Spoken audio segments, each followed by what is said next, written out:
What is the point, Honorable Vice President? Ang sinasabi ko sa inyo, bakit nyo kine-question ang due process? Tanungin nyo ang appointing authority, bakit niya tinanggap ang resignation letter?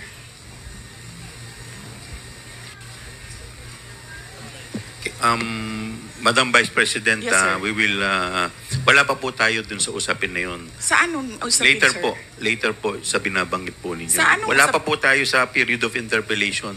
Bubuksan ko pa lamang po ang period of interpellation. Yes, sir. Nandun na kayo sa topic. Hindi po tayo nag-i-interpellation ngayon. Madam Vice President, nag-uusap po muna ang mga miyembro. Yes, so, sir. please do respect. Yung Yes, mga, I am very respectful. I am dovetailing from Congressman Marcoleta. The appointing authority